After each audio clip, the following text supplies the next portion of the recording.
Bonjour, bienvenue à toutes et tous. Je suis particulièrement heureux aujourd'hui d'accueillir Christelle d'Intelifin. Merci.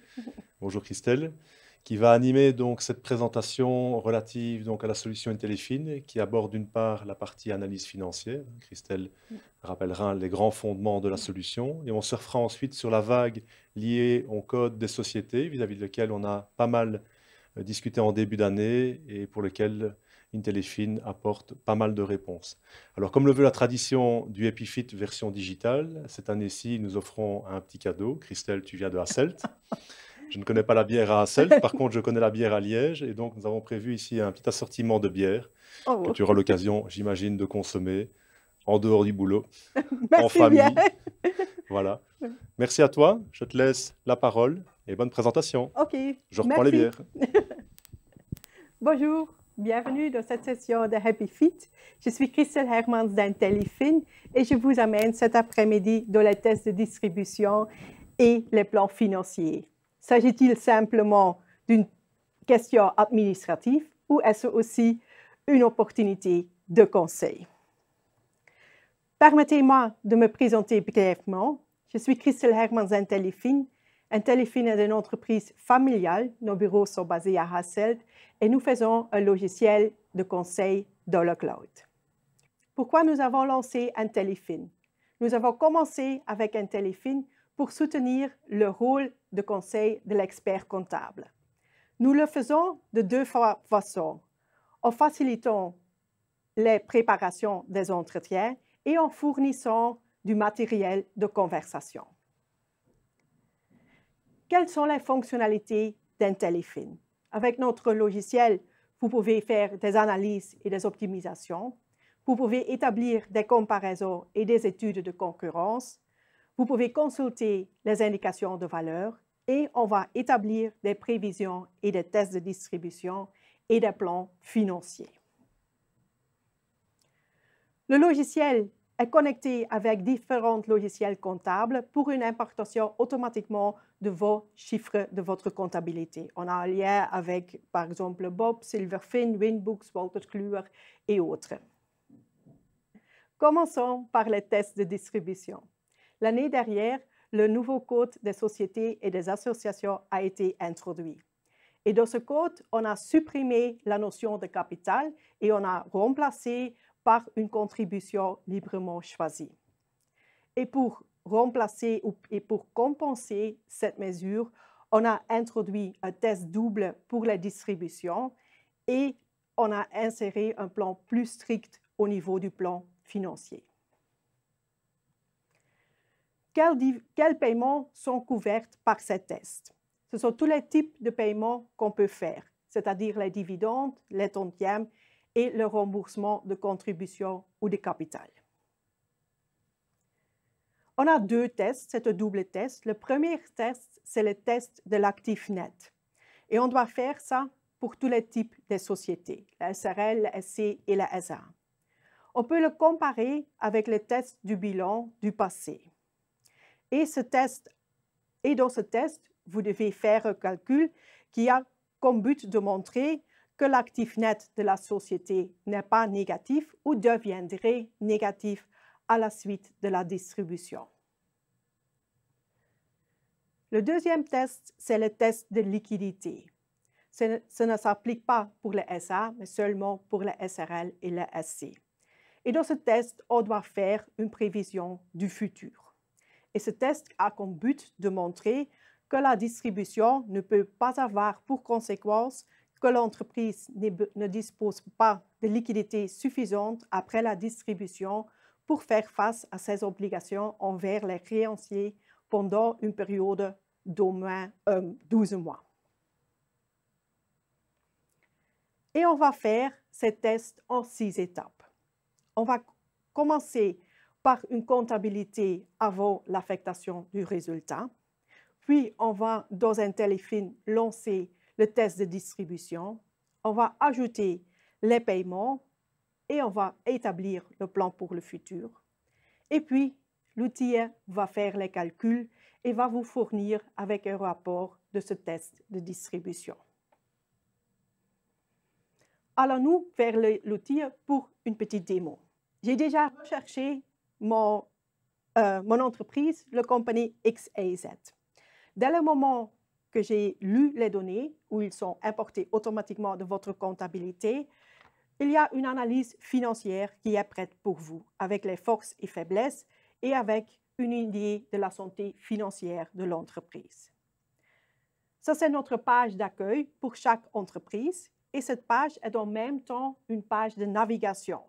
Vous trouvez toutes les fonctionnalités qui sont liées à ce dossier, comme un rapport intermédiaire, des optimisations, les plans, les tests de distribution, une comparaison et l'indication de valeur.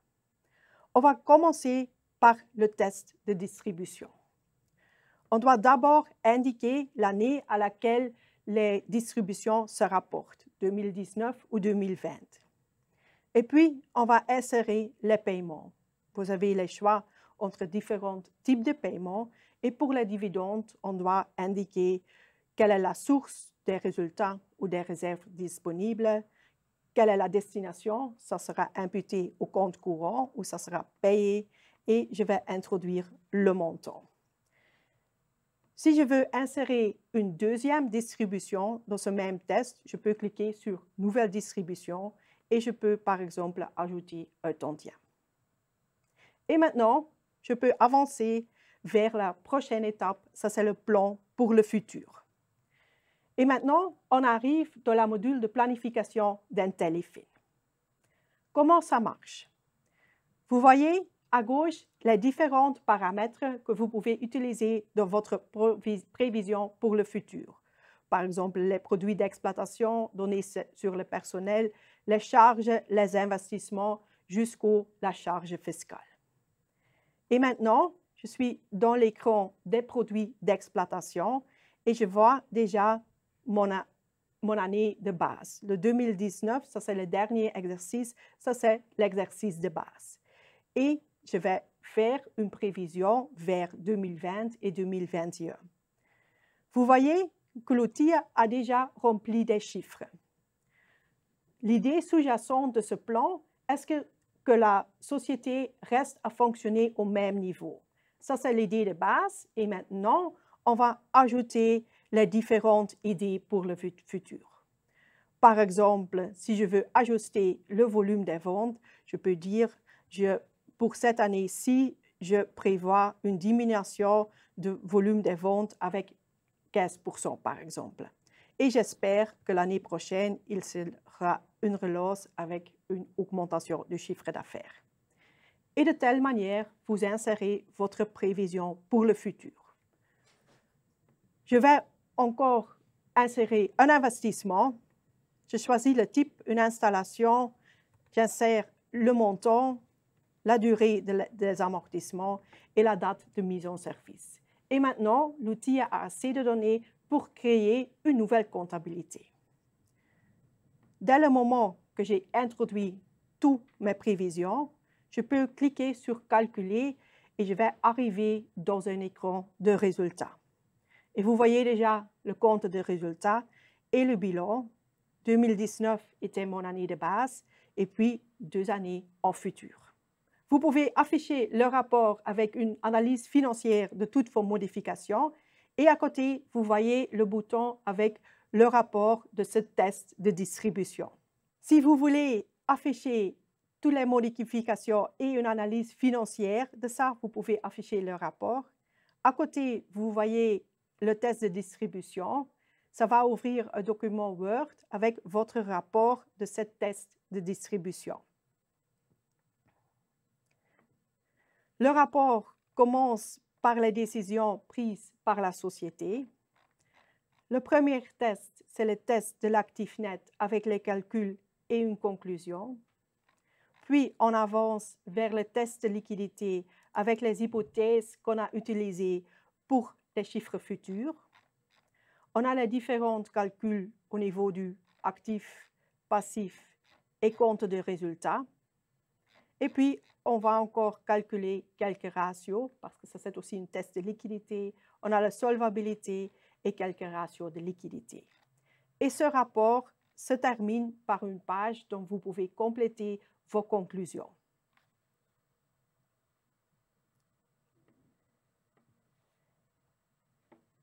J'espère que je vous ai montré que ce nouveau obligation administrative, vous pouvez l'adresser avec un téléphone, mais il faut aussi le considérer comme une opportunité de conseil.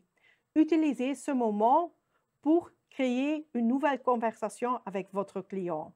Parlez à votre client à propos de l'avenir et calculez plusieurs scénarios, un scénario avantageux ou moins avantageux. La deuxième partie de cette session, c'est le plan financier. Ce plan financier est aussi un petit cadeau du nouveau Code des sociétés et des associations.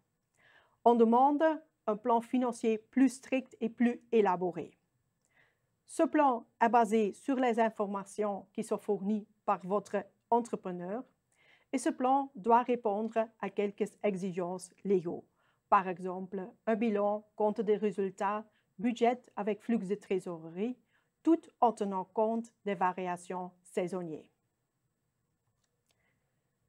Avec l'outil d'un téléphone, vous pouvez établir un plan financier, mais aussi un plan business. Le plan financier, vous pouvez déposer auprès de votre notaire et le plan business, ça c'est pour votre entrepreneur et la banque. Encore une petite démo. En haut de l'écran, vous voyez notre fonctionnalité pour les plans starter et pour les plans financiers. J'ai déjà préparé un plan pour le magasin e-bike. Et le magasin e-bike, c'est quoi? C'est Jean. Jean va constituer une nouvelle société et Jean travaille pendant une dizaine d'années dans un grand magasin de vélos à Bruxelles et Jean trouve qu'il est temps pour commencer sa propre business.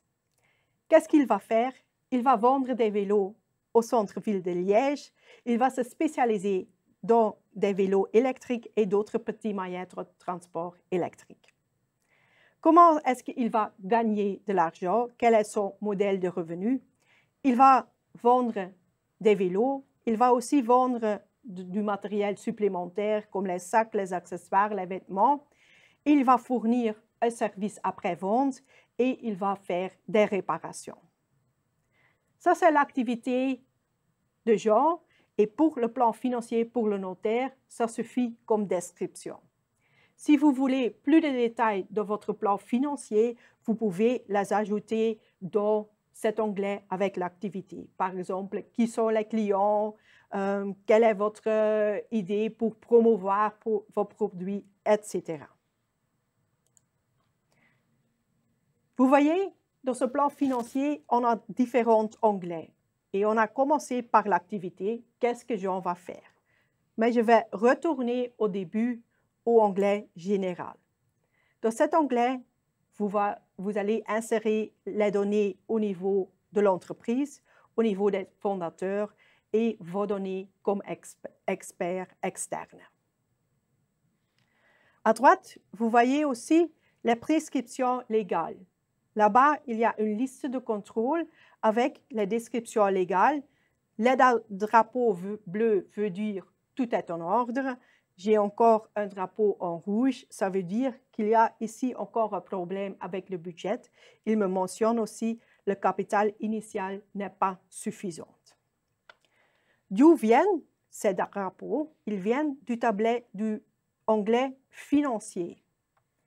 Et dans l'onglet financier, je vais insérer toutes les données au niveau des revenus, des charges, des investissements, des délais de paiement, des sources de financement, etc. Vous voyez que j'ai déjà introduit 3 types de revenus. Si je veux introduire plus, je clique sur un nouveau écran et ça me fournit un écran d'aide dans lequel je peux, par exemple, ajouter une activité de vente. Et dans cet écran d'aide, vous trouvez différents champs pour compléter le revenu, par exemple. Pour les charges, même chose. Ici, on a prévu une liste avec un bon nombre de charges. Si vous voulez ajouter d'autres charges, vous cliquez sur le plus et vous avez le choix entre différents modules d'aide. Et de telle manière, on va insérer les investissements, les délais de paiement et les sources de financement. Les sources de financement, ça c'est le patrimoine initial combiné avec les emprunts. Et dans le patrimoine initial, vous avez le choix entre un apport en numérique ou un apport en nature. Après avoir inséré tous les types ou toutes les données financiers, je peux encore ajouter des modèles saisonniers. Parce que le magasin de Jean, il y aurait des fluctuations dans le revenu. Ça dépend du saison. Et maintenant, je peux introduire ici différents modèles. Je vais introduire un nouveau modèle. Par exemple, dans les mois de juin, juillet et août, Jean va vendre plus de vélos. L'autre mois, les revenus sont repartis également. Je vais enregistrer le modèle et maintenant, je peux indiquer quel type de revenu ou quel type de coût va suivre ce modèle saisonnier. Et je clique là-dessus. Et tous les calculs sont automatiquement modifiés. L'onglet avec l'activité, j'ai déjà complété. Si je veux, je peux aussi introduire une analyse de concurrence au niveau de l'analyse SWOT. Et puis, je vais avancer vers le rapport. Et ça, c'est la conclusion de notre plan financier avec les différentes données que j'ai introduites et avec les calculs au niveau du bilan, compte des résultats et le plus important dans le cas des entrepreneurs débutants, ça c'est le flux de trésorerie mensuel. Et je vois ici que j'ai encore un problème. Mon plan n'est pas encore fini. Je dois encore faire des modifications. Mais j'ai le flux de trésorerie en graphique ou en chiffres en détail par mois.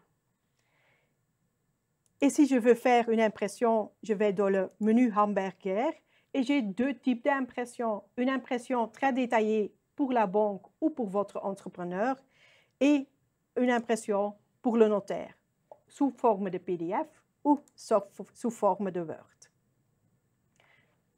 Et ça vous fournit avec un plan financier professionnel avec toutes les données dont le notaire a besoin. Les données au niveau de la société, les fondateurs, les descriptions de l'activité, les sources de financement et les calculs avec bilan, compte de résultats, budget, etc.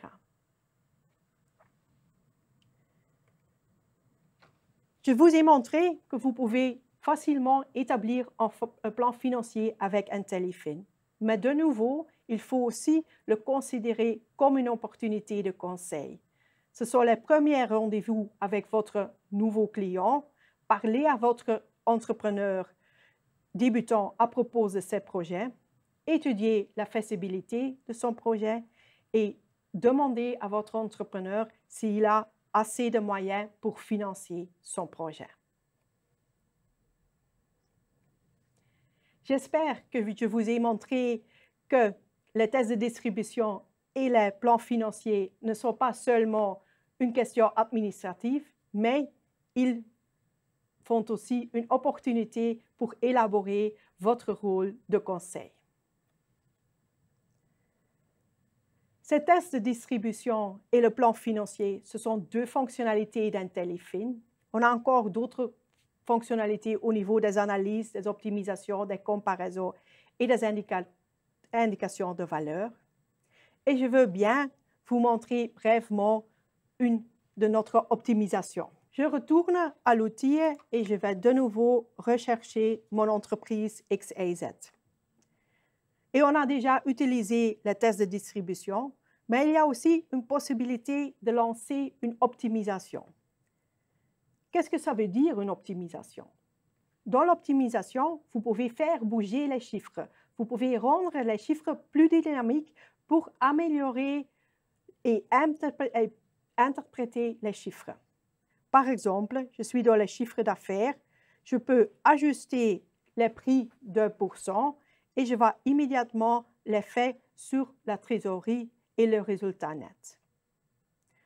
Autre optimisation, on le trouve au niveau du cycle cash flow. On voit que les clients, ils payent leurs créances après à peu près 89 jours. Je peux raccourcir ce délai, en faire bouger la flèche et je vois immédiatement l'impact sur les ressources disponibles.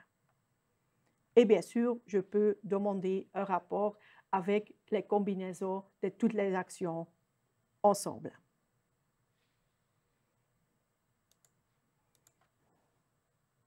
Ce sont quelques fonctionnalités d'IntelliFin. Quel est l'objectif d'IntelliFin? L'objectif d'IntelliFin est de vous soutenir dans votre rôle de conseil et de vous fournir avec un outil avec lequel vous pouvez aider vos clients à interpréter leurs chiffres, vous pouvez réfléchir à l'avenir avec vos clients et vous pouvez avoir des conversations plus nombreuses et de meilleure qualité. Si vous avez encore des questions ou vous voulez une période de test, vous pouvez s'adresser à eBaygraph. Merci pour votre attention et encore une bonne journée.